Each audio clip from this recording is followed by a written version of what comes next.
신앙 고백 우리 하겠습니다. 나는 전능하신 아버지 하나님 천지의 창조주를 믿습니다. 나는 그의 유일하신 아들 우리 주 예수 그리스도를 믿습니다. 그는 성령으로 잉태되어 동정녀 마리아에게서 나시고 본디오 빌라도에게 고난을 받아 십자가에 못 박혀 죽으시고 장사된 지 사흘 만에 죽은 자 가운데서 다시 살아나셨으며 하늘에 오르시어 전능하신 아버지 하나님 우편에 앉아 계시다가 거기로부터 살아있는 자와 죽은 자를 심판하러 오십니다.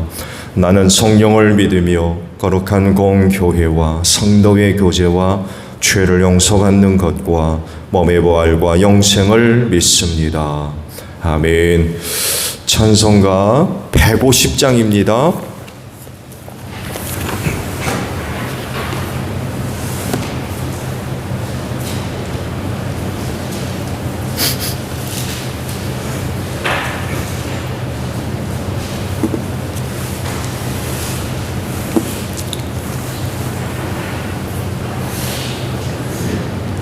찬송가 150장이에요.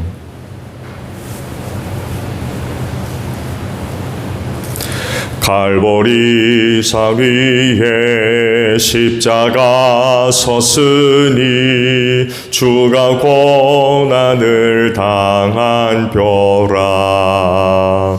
험한 십자가를 내가 사랑함은 주가 보혈을 흘림이라. 최후 승리를 얻기까지 주의 십자가 사랑하리. 빛난 멸류관 받기까지 험한 십자가 붙들겠네. 멸시천대 받은 주의 십자가에 나의 마음이 끌리도다. 귀한 어린 양이 세상 죄를 지고 험한 십자가 지셨도다. 최후 승리를 얻기까지 주의 십자가 사랑하리. 빛난 멸류관 받기까지 험한 십자가 붙들겠네. 험한 십자가에 주가 흘린 피를 믿는 마음으로 바라보니 나를 용서하고 내 죄 사하시려 주가 흘리신 보혈이라. 최후 승리를 얻기까지 주의 십자가 사랑하리. 빛난 멸류관 받기까지 험한 십자가 붙들겠네. 주님 예비하신 나의 본향집에 나를 부르실 그날에는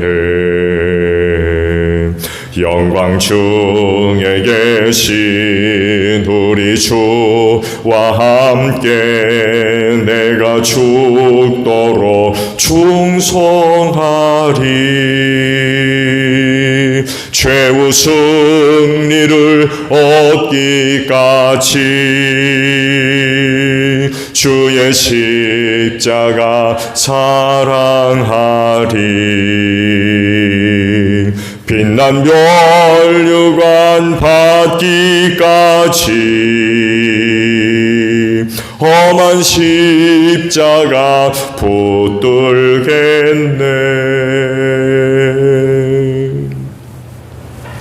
말씀을 봅니다. 시편 31편이에요. 시편 31편 1절에서 5절까지 말씀을 봅니다. 시편 31편 1절로 5절입니다. 주님, 내가 주님께 피하오니 내가 결코 부끄러움을 당하지 않게 하여 주십시오. 주님의 구원의 능력으로 나를 건져 주십시오. 나에게 귀를 기울이시고 속히 건지시오. 내가 피하여 숨을 수 있는 바위, 나를 구원하실 견고한 요새가 되어 주십시오. 주님은 진정 나의 바위, 나의 요새이시니 주님의 이름을 위하여 나를 인도해 주시고 이끌어 주십시오. 그들이 몰래 쳐놓은 그물에서 나를 건져내어 주십시오. 주님은 나의 피난처입니다. 주님의 손에 나의 생명을 맡깁니다. 진리의 하나님이신 주님, 나를 성령하여 주실 줄 믿습니다. 아멘. 오늘 아침에는요, 방금 보신 5절의 말씀을 함께 나눕니다. 주님의 손에 나의 생명을 맡깁니다. 진리의 하나님이신 주님, 나를 성령하여 주실 줄 믿습니다. 라는 말씀입니다. 누가 하신 말씀과 같죠? 누굴까요? 예수님이 십자가에서 하셨던 말씀이 오늘 5절에 있습니다. 나의 생명을 주께 맡깁니다. 인간의 생사호흡을 주관하시는 분은 하나님이십니다. 그런데 이런 하나님을 언제 찾죠?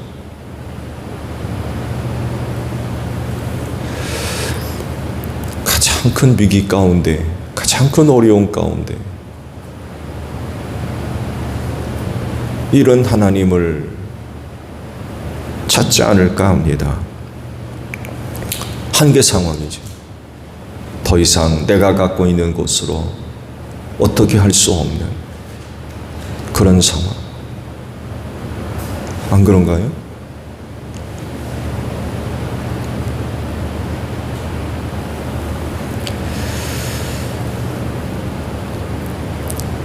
다윗이 그래서 참 하나님 마음에 들 수밖에 없었던 이유 중에 하나가 만사에 늘 하나님을 의지합니다.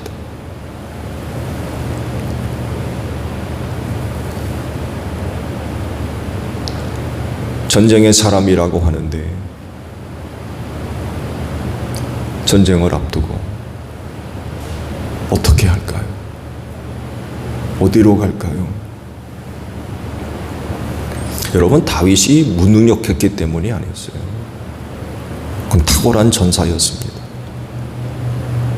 그런데도 불구하고 그는 그 일을 앞두고 항상 하나님을 찾았어요. 그런 다윗과 비교해 보았을 때 우리의 그 삶의 모양들, 모습들을 들여다보면 숟가락 들 힘만 있으면 내가 하지 하나님 안 찾는 것 같아요. 거의.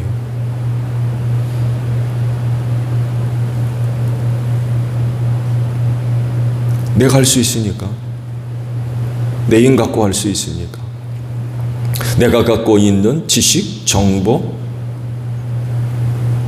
경험, 어떤 능력, 이런 것들이 있으니까 한 예로 숟가락을 들더라도 내가 들지 그것 갖고 하나님 하는 경우는 거의 없다란 말이죠.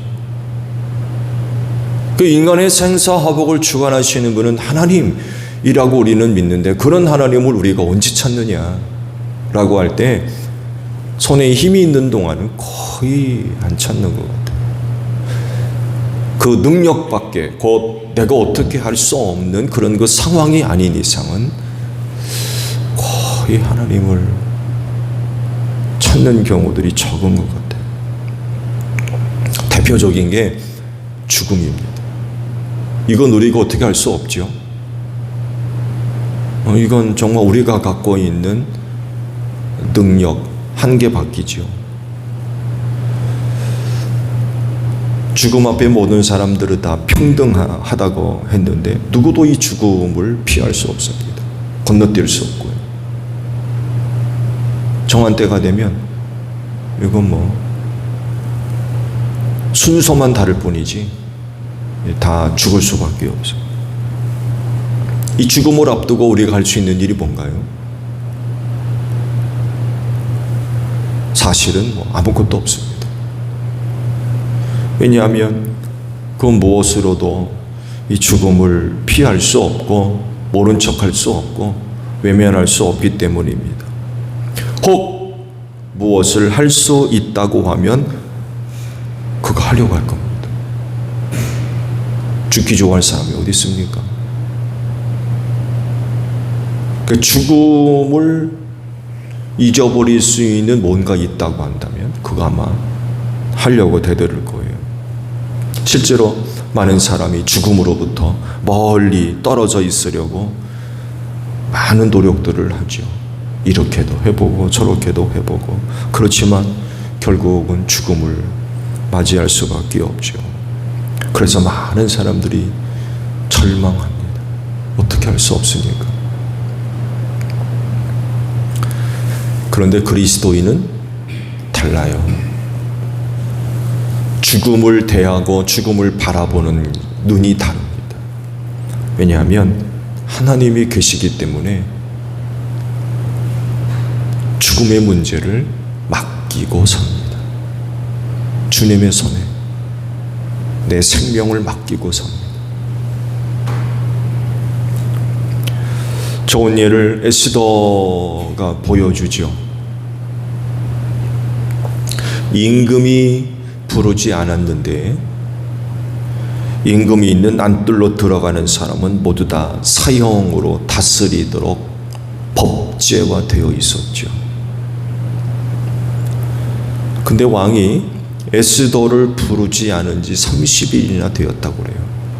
그런데도 불구하고 동족 유다 민족을 위기 가운데 살리기 위해서 왕이 있는 안뜰로 나아가겠다고 그러죠. 그러면서 모르드게에게 부탁을 합니다. 나를 위해 유다 민족 한 대 다 모으고 수산성에 있는 유대인이죠. 다 모으고 나를 위해 금식해달라. 다르게 표현하면 기도해달라는 얘기죠. 내가 그런 위기 가운데 들어가니까 그런 나를 위해 기도해달라고. 그리고는 그 유명한 고백을 하죠. 뭐라고 합니까? 그러다 죽으면 죽겠다. 그러다 죽으면 죽겠습니다. 이 고백은요, 절망의 고백이 아닙니다. 하나님을 의지하는 고백이에요. 자기 생명을 하나님 손에 맡기는 거예요. 이렇게 생명을 하나님께 맡길 줄 알기 때문에 죽음 앞에 절대로 절망하지 않습니다. 두려워하지 않고요. 그분이 살리면 사는 것이고 죽으면 천국 가는 거예요. 예수님도 바로 이 귀한 믿음을 보여주셨죠. 십자가입니다.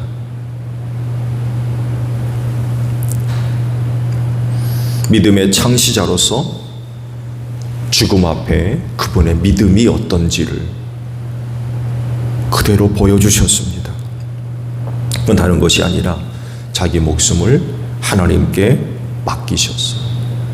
오늘 주신 말씀도 바로 이것을 말씀하시는 거 아닙니까? 주님 손에 나의 생명을 맡깁니다. 이 고백같이 주님도 이 고백을 하시고 십자가에서 별세하셨어요. 내 생명 아버지 손에 맡깁니다. 그러니까 십자가를 지시는 거예요. 자기 생명 하나님 손에 맡기지 못하면 도망갈 거요? 숨든지. 제자들 보세요. 다 도망가잖아요. 모른다고 부인하고. 왜? 안 죽으려고.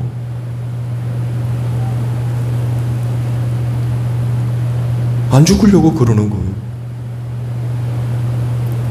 근데 예수님은 그 길을 부인하지 않죠. 죽음의 길을 부인하지 않습니다. 그 길을 꿋꿋이 가시죠.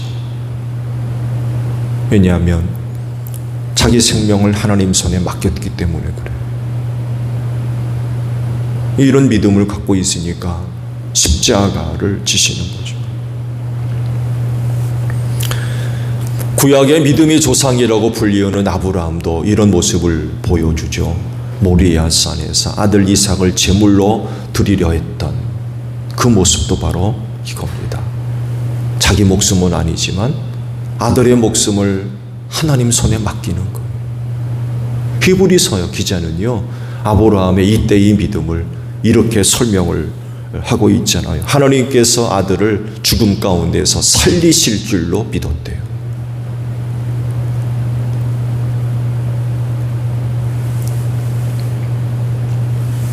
그러니까 아들을 제물로 바치려고 그러죠.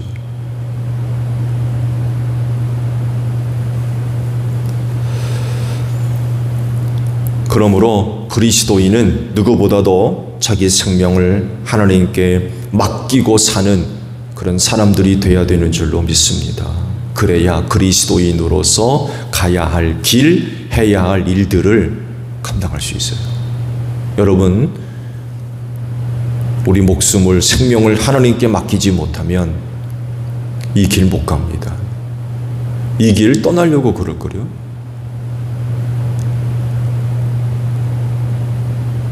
근데 그리스도인으로서 가야 할 길, 끝까지 가야 되고, 그러면서 맡겨진 일들을 또 감당하려면 생명 하나님 손에 맡겨야 됩니다.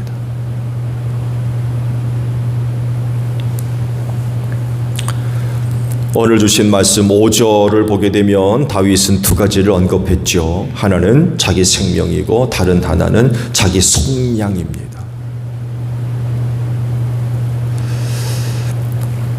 다윗이 자기를 속량해 달라고 기도를 하죠. 근데요, 뭘로 속량하죠? 뭘로 속량해요? 다윗이 속죄제를 위하여 제물을 갖고 있는 것도 아니에요. 그러면서 하나님께 기도하기를, 노래하기를 자기를 속량해 달라고 그래요. 뭘로 속량해 달라는 거예요? 뭘로?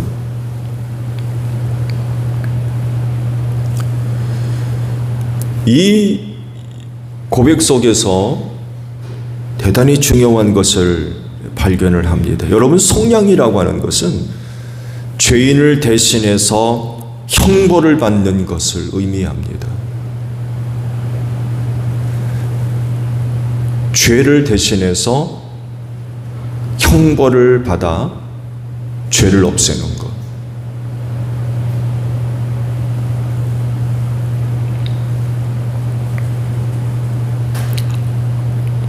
구약 시대였기 때문에 당연히 짐승이죠.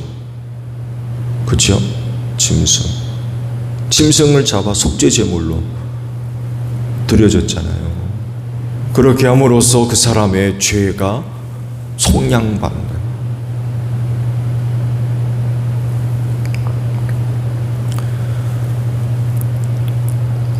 그렇지만 하나님은 이것으로 만족하지 않으셨죠.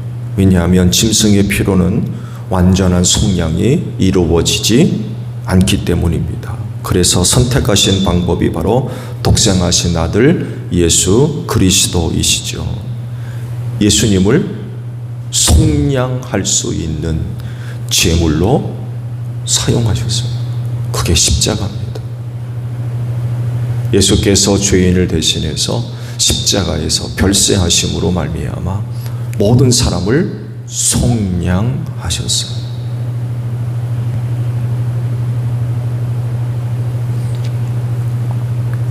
그래서 다윗과도 같이 나를 속량하여 주십시오 라고 한다면 예수 그리스도를 믿고 영접해야 될 줄로 믿습니다. 왜냐하면 하나님께서 그 예수님을 속량물로 삼으셨기 때문에 그래요.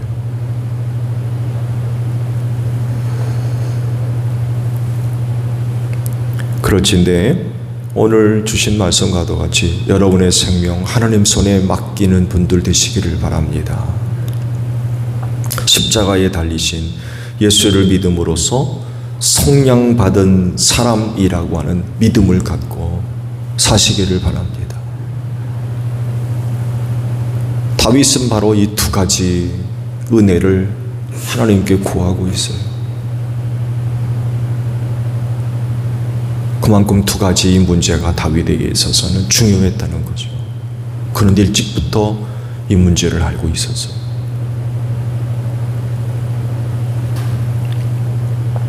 그렇지인데 이 은혜를 가지고 이 믿음을 가지고 하나님의 보좌 앞으로 담대하게 나아가는 여러분들이 되시기를 바랍니다.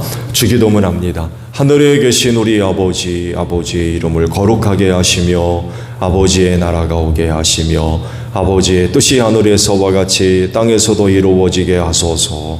오늘 우리에게 일용할 양식을 주시고 우리가 우리에게 잘못한 사람을 용서하여 준 것 같이 우리 죄를 용서하여 주시고 우리를 시험에 빠지지 않게 하시고 악에서 구하소서. 나라와 권능과 영광이 영원히 아버지의 것입니다. 아멘. 기도하겠습니다.